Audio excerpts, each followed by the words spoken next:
sahbihi wa man tabi'a sunnatahu wa jama'ata min yaumina hadza ila yaumin nahda.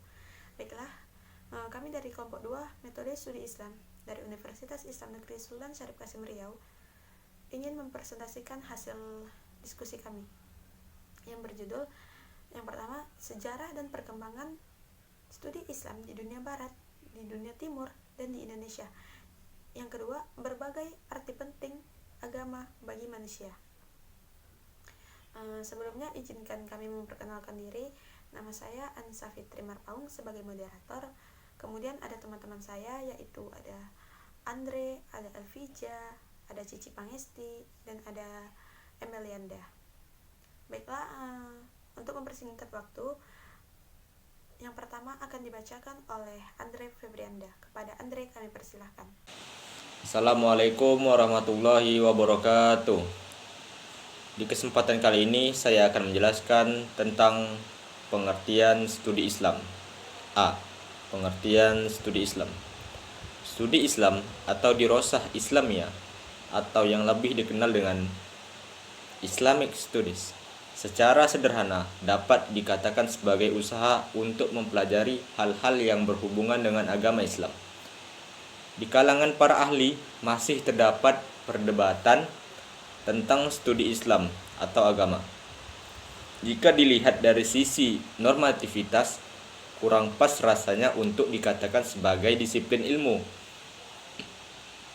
Karena normativitas studi Islam agaknya terbebani oleh misi keagamaan yang bersifat subjektif dan apologis, yang menyebabkan kadar muatan analisis, kritis, metodologis, historis, dan empiris, terutama dalam menelaah teks-teks atau naskah-naskah keagamaan produk sejarah terdahulu kurang begitu ditonjolkan. Sedangkan bila dilihat dari sisi historisitas, tampaknya tidaklah salah. Inilah Islam. Kalau dilihat secara historisitas, yakni Islam dalam arti yang dipraktikkan oleh manusia serta tumbuh dan berkembang dalam sejarah kehidupan manusia. Islam dapat dikatakan sebagai sebuah disiplin ilmu, yakni ilmu keislaman atau Islam Studies. Sejarah Islam di Indonesia memiliki keunikan tersendiri karena di samping menjadi salah satu faktor pemersatu bangsa, ia juga memberikan nuansa baru dalam keberislamannya di negara-negara lain. Islam di Indonesia ternyata mampu berinteraksi dengan budaya lokal seperti bentuk masjid dan tata cara yang mengiringi ritual keagamaan. Ketika Islam datang, sebenarnya Kepulauan Nusantara sudah mempunyai peradaban yang bersumber kebudayaan asli pengaruh di peradaban Indo-Buddha dari India, yang penyebaran ini pengaruhnya tidak merata.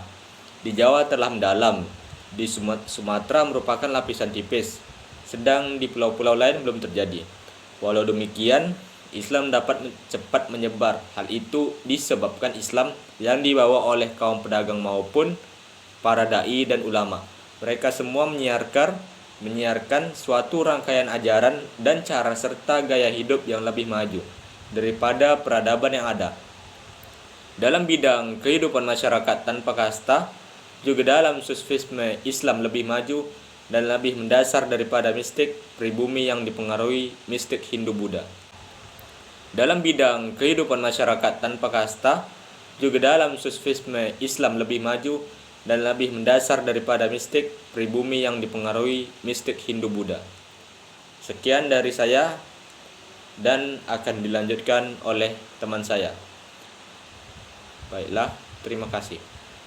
Baiklah, terima kasih kepada Andre, dan selanjutnya yang akan dipresentasikan oleh teman kami yaitu Emelianda. Kepada Emelianda kami persilahkan. Assalamualaikum warahmatullahi wabarakatuh. Perkenalkan, nama saya Emelianda. Saya akan melanjutkan materi selanjutnya. B. Sejarah perkembangan studi Islam di dunia barat. 1.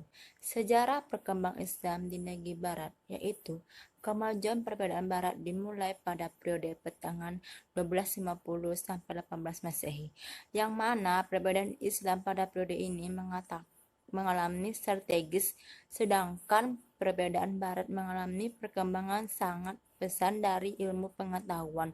Oleh ilmu pengetahuan ini dimulai dari sekarang. 2. Perkembangan studi Islam di dunia barat, yaitu kajian tengah keislaman di barat sudah ada sejak abad ke-19, yaitu ketika para sarjana barat mulai tertarik mempelajari dunia timur, khususnya di dunia Islam. 3. Kecenderungan baru studi Islam di barat, yaitu sejak dunia kedekatan terkait ada kecenderungan baru dalam keadaan Islam di barat yang menarik untuk kajian. 4. Pusat-pusat kajian Islam di barat. 1. Kanada. 2. Amerika Serikat. 3. Inggris. 4. Belanda. 5. Jerman. 6. Australia. 5. Dampak yang timbul dari perkembangan studi Islam bagi dunia barat, yaitu dampak positif. Kehadiran Islam di Eropa sepenuhnya membawakan dalam berbagai segi kehidupan di masyarakat. Dampak negatif ini terbagi menjadi 2, yaitu yang pertama, setelah bangsa barat menjadi bangsa yang maju dan telah mengalami revolusi di bidang industri. Yang kedua, yaitu rupanya dampak negatif yang kedua ini adalah bagian kacang lupa kulitnya. Terima kasih kepada Emelianda. Selanjutnya dipresentasikan oleh saya sendiri tentang sejarah dan perkembangan studi Islam di dunia timur. Baiklah, pertama itu pengaruh Al-Ghazali tahun 1085 sampai 1111 Masehi. Disebut sebagai awal terjadi pemisahan ilmu agama dengan ilmu umum. Kemudian ada 4 perguruan tinggi tertua di dunia muslim, yaitu yang pertama Nizamiyah di Baghdad. Nah, perguruan ini berdiri pada tahun 455 Hijriah sampai 1063. Dibangun oleh Al-Makmum tahun 813 sampai 833 Masehi. Adalah seorang ulama besar. Kemudian perguruan tinggi ini hanya bertahan 2 abad dan akhirnya hancur akibat penyerbuan bangsa Mongol dipimpin oleh Hulagu Khan tahun 1258 Masehi.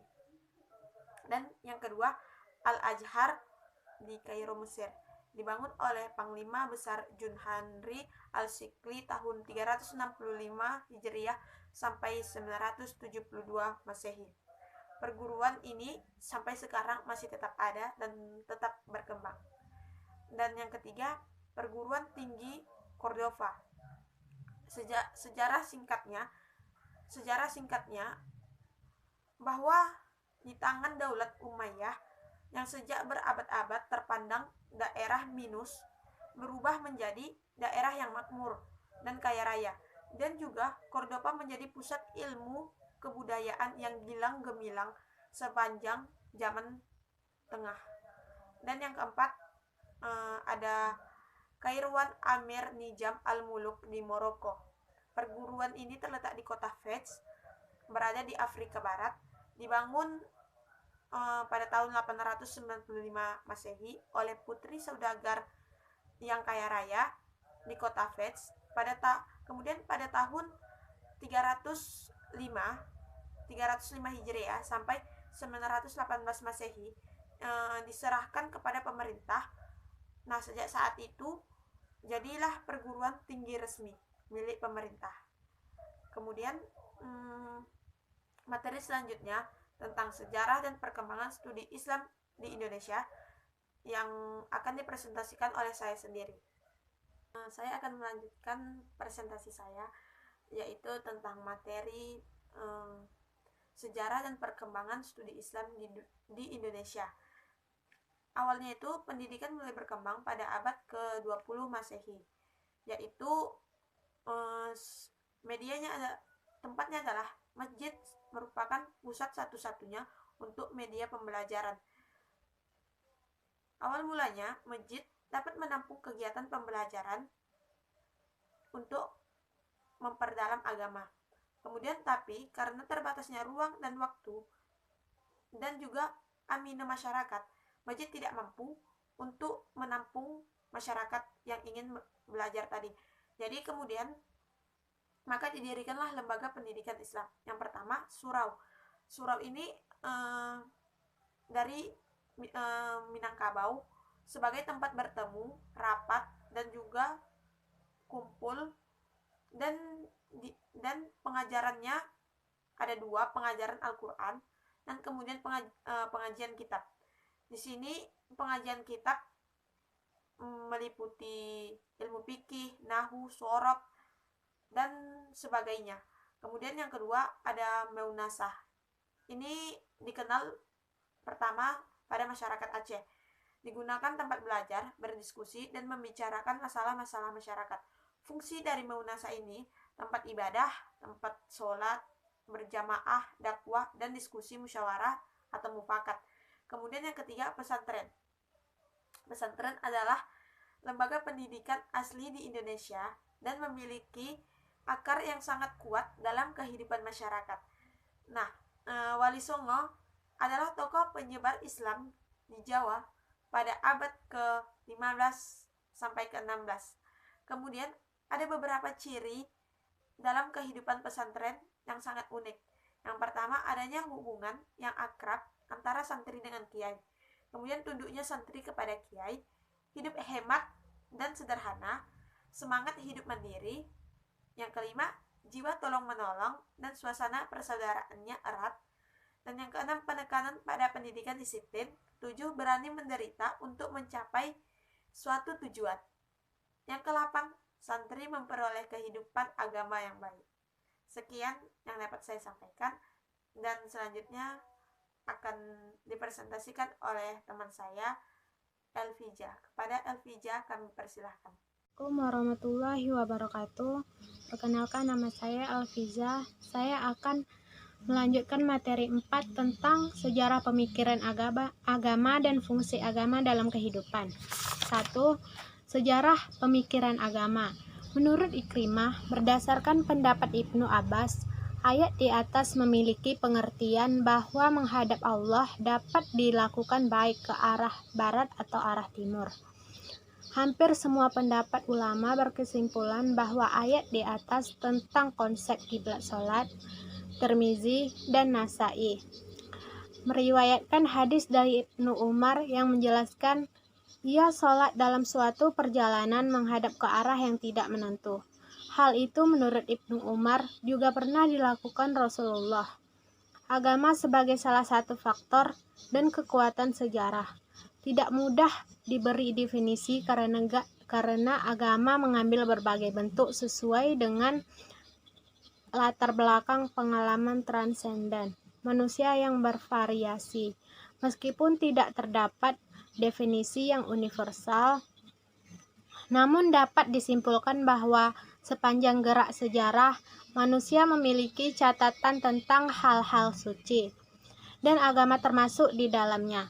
Agama di dunia mulai tercatat muncul kira-kira 1500 tahun yang lalu, melalui kepercayaan Hinduisme di Asia Selatan dan diteruskan oleh kepercayaan tradisional Hebreu pada kira-kira 3500 tahun yang lalu. Di Mesopotamia, Asia, dan kepercayaannya di kawasan gurun purba Mediterania di barat. 1. Pra-Helenistik. Sejarah Yunani yang banyak dikisahkan adalah sejarah Yunani sekitar abad 6 SM. Tradisi berpikir yang kemudian berkembang di Yunani disebabkan di Yunani sebelumnya tidak pernah ada agama yang didasarkan pada kitab suci. Keadaan tersebut jelas berbeda dengan Mesir, Persia. 2. Masa Helenistik. Masa kepercayaan kepada dewa atau Yunani kuno mulai bergeser ketika terjadi kemunduran akibat pertempuran besar antara Athena yang mengandalkan kekuatan laut dan Sparta dengan kekuatan angkatan daratnya. 3. Pasca Helenistik atau Judeo-Kristiano. Masa Helenistik berakhir seiring kekuatan dan kekuasaan Romawi menggantikan kebudayaan Yunani kuno. 4. Abad pertengahan. Ciri khas prinsip agama pada abad pertengahan ini terletak pada rumusan filosofi Santo Anselmus 1033 sampai 1109, yaitu Credo ut intelligam, saya percaya agar saya paham. 5. Filsafat abad pertengahan atau skolastik. Kegiatan bersifat menjadi mandek karena Romawi dan segenap elemen kebudayaannya sedang dilanda kekacauan akibat serang-serangan asing ke pusat wilayah Romawi. 2. Fungsi agama dalam kehidupan. 1. Sebagai sarana pendidikan, agama dapat berfungsi sebagai sarana terbaik untuk mengajarkan hal-hal yang baik yang dapat menguntungkan banyak pihak sesuai dengan perintah. 2. Sebagai sarana untuk keselamatan. Agama berfungsi sebagai jalan terbaik bagi penganutnya berhubungan dengan Tuhannya agar dapat memohon dan mengharapkan keselamatan dari kejahatan yang terlihat maupun yang tidak nyata, serta keselamatan dari ancaman api neraka akibat dosa-dosa di masa lalu. 3. Sebagai jembatan perdamaian dunia. Karena ajaran agama yang selalu mengutamakan untuk selalu hidup, berperilaku baik, saling menghormati dan menyayangi dengan orang yang beragama berbeda dapat mewujudkan persatuan dan kesatuan dan sebagai alat untuk perdamaian dunia. 4. Sebagai alat untuk sosial. Dengan beragama, manusia akan lebih peka, lebih cerdas, dan lebih tanggap dalam menyikapi dan menghadapi masalah-masalah sosial di masyarakat. Misalnya adanya kemiskinan, keadilan, kesejahteraan rakyat, tentang hak asasi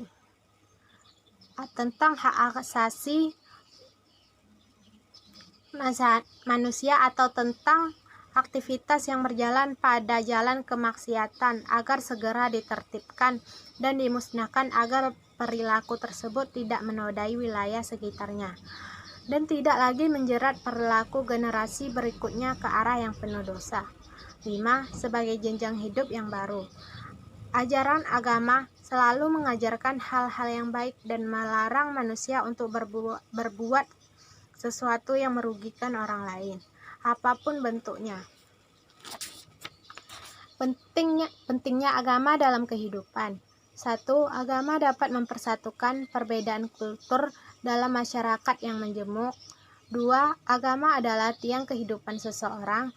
Yang mempunyai agama apapun, maka kehidupannya akan dipenuhi dengan keraguan, cenderung suka dengan jalan kemaksiatan dan perbuatan-perbuatan yang merugikan orang lain.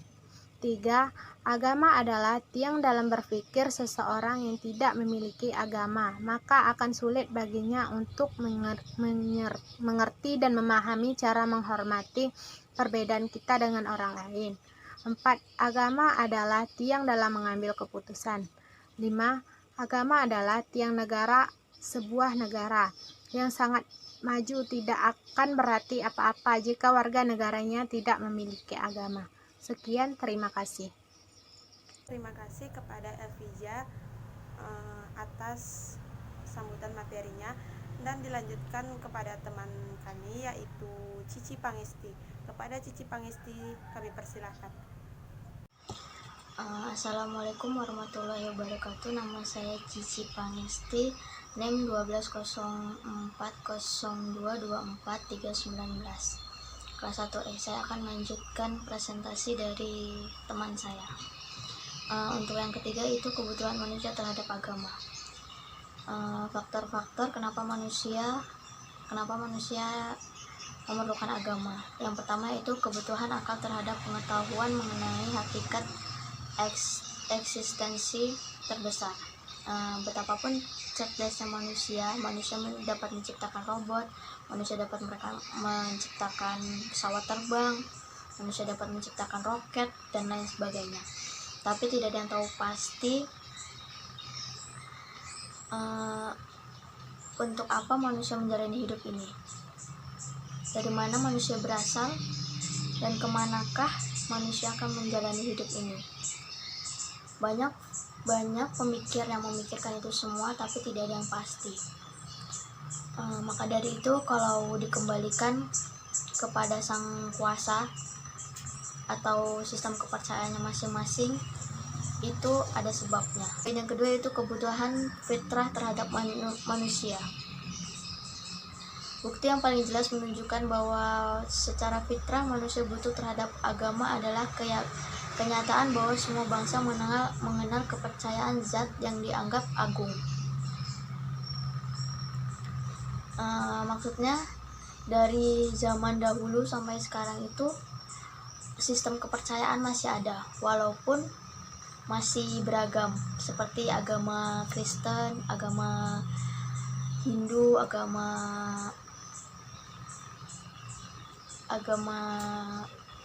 Buddha, walaupun masih beragam, tapi sejak dulu agama itu sudah mulai ada, sudah mulai bermunculan dan sampai akhirnya ke Islam sebagai pembawanya adalah Nabi besar Muhammad Shallallahu Alaihi Wasallam. Selanjutnya yaitu yang ketiga, kebutuhan manusia terhadap kesehatan jiwa dan kekuatan rohani.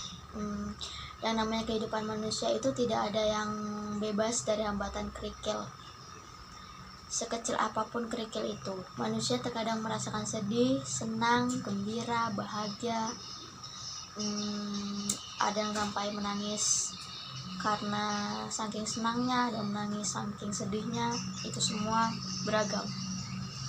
Nah, di saat seperti itulah manusia memerlukan sang Khalik atau pencipta, baik itu penciptanya Allah, baik itu sistem kepercayaan yang lain, mereka butuh itu semua. Yang keempat yaitu kebutuhan masyarakat terhadap motivasi dan disiplin akhlak. Hukum dan peraturan jelas tidak menjamin bahwa anggota sebuah masyarakat akan bisa melakukan kebaikan, menunaikan kewajiban, dan meninggalkan larangan. Sebab hukum dan peraturan itu tidak menciptakan motivasi dan menumbuhkan kedisiplinan. Hukum dan peraturan hanya sebuah perwujudan dan pengawasan eksternal, dan itu tidak cukup sampai di situ. Masyarakat membutuhkan motivasi internal yang kekal, seperti hati nurani. Saat hati nurani dipakai, maka manusia akan termotivasi untuk melakukan kebaikan dan meninggalkan keburukan dengan sukarela, walaupun tanpa adanya pengawasan atau hukuman tertentu. Selanjutnya yang kelima yaitu kebutuhan masyarakat terhadap solidaritas dan soliditas. Agama sesungguhnya memiliki peran yang sangat besar urgensinya dalam mempererat hubungan antara manusia satu dengan manusia yang lain. Dalam agama kita diajarkan untuk bersilaturahmi sesama manusia. Pembahasan selanjutnya yaitu doktrin kepercayaan. Doktrin adalah ajaran tentang asas-asas suatu aliran politik, kepercayaan, keagamaan, dan lain sebagainya. Sedangkan maksud doktrin dalam metodologi Islam adalah doktrin sentral dalam agama Islam yang meliputi ketuhanan atau Allah, nubuwah Rasul, wahyu manusia, alam semesta, dan ekskatologi. Baiklah, saya akan menjelaskan satu persatu. Yang pertama yaitu Allah. Allah memiliki esensi atau zat yang maha sempurna, lebih sempurna dari apapun itu. Allah yang menciptakan segala yang ada di muka bumi ini, manusia, alam semesta, langit, bumi, semuanya Allah yang menciptakan. Baiklah, yang kedua yaitu Rasul dan wahyu.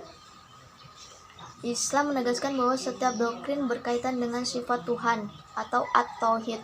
Doktrin yang menempati urutan paling penting yaitu menyusulnya adalah doktrin kenabian atau an-nubuwah.